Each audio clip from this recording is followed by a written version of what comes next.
Spill the tea. Spill the tea. Good morning, family. Welcome back to Tea in the Morning, where we slow down the noise, sharpen the truth, and walk together through the stories shaping our world.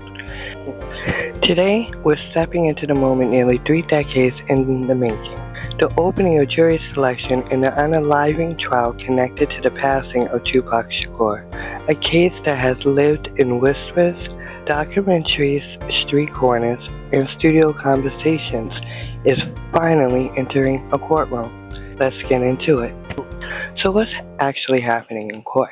And as of August 10, 2026, the Clark County District Court in Las Vegas opened its doors to begin selecting a jury for the trial of Dwayne Keefe D. Davis.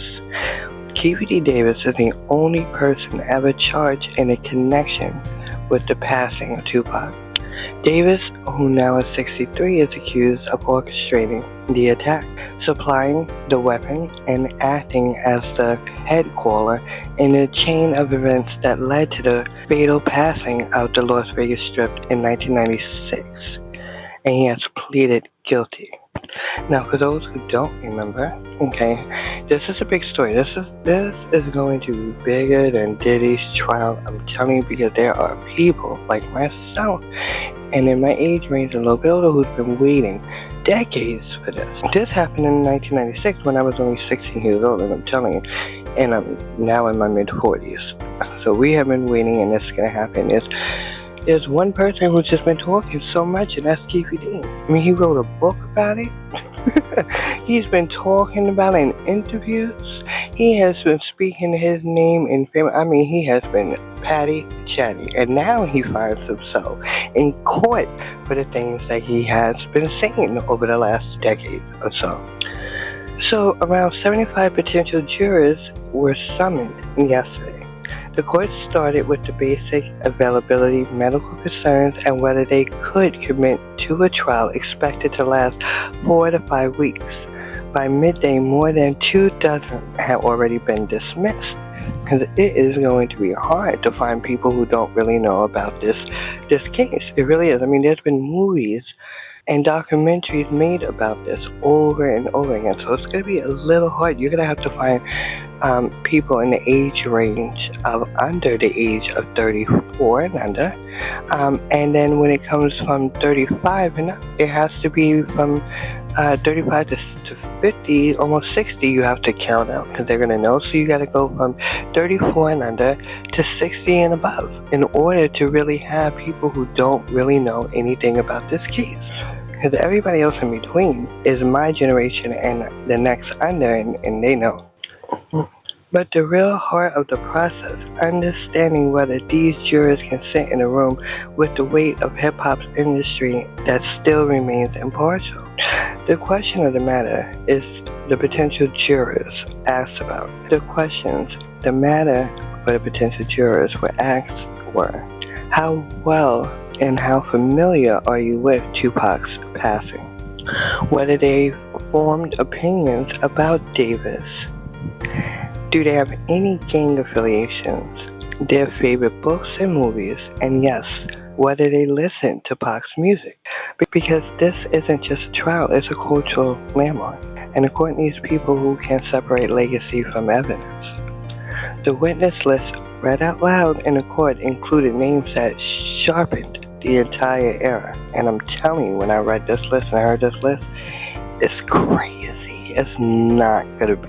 I'm telling you, this is going to open up. And let me tell you something. I'm gonna stop right here for a quick minute to give you my opinion. So Puff is locked up right now in his own situation in Brooklyn, but he has been whispered in these rumors for quite some time, right? And it's interesting to see what happens. So let me tell you. Let me just tell you who's on the witness list. Okay, Suge Knight. Suge Knight is one of the witnesses. Sean Diddy Combs is another witness. Surprise, surprise. Nevada's Governor Joe Lombardo and the former Las Vegas Mayor Oscar Goodman. So I'm sipping my tea, you guys. is going to be a big one. So not because they will all testify, but because the court must know whether jurors have personal biases tied to these figures. So the family in the room, members of Tupac's family were present. His cousin, Kendrick Lasine, spoke plainly. Whoever had anything to do with it should be locked up in prison, he says. It was a reminder that behind the headlines, behind the myths, behind the decades of speculation, there is still family waiting for accountability. You have a stepbrother, his father just passed, and we all know his mother, Tupac Shakur, passed with not even knowing. Well, I should rephrase that. She passed with the uncertainty to know if her son's justice will ever come. Okay, and there are so many rumors surrounding all of that too, and we will get into that in another time.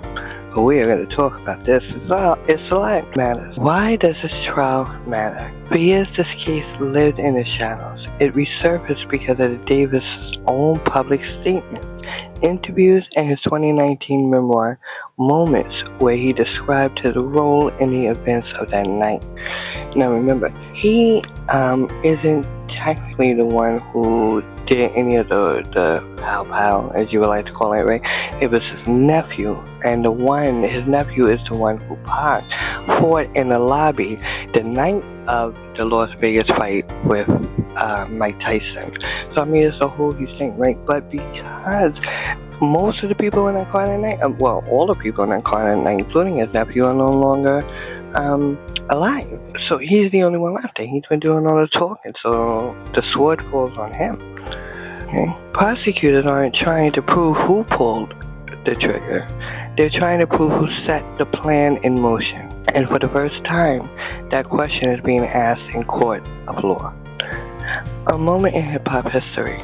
Okay, so whether you grew up with Tupac's music, discovered him later on in life, or only knew the legend, this trial marks a turning point. A cold case thawing, a culture wound reopening, and a chance finally for clarity. Stay awake, stay aware, and thank you for spending your morning with me. This story is still unfolding, and I'll be here to walk you through every turn with clarity, compassion, and truth. You're watching Tea in the Morning, where we rise with intention. I'll see you in the next one. Have a good one. Bye-bye.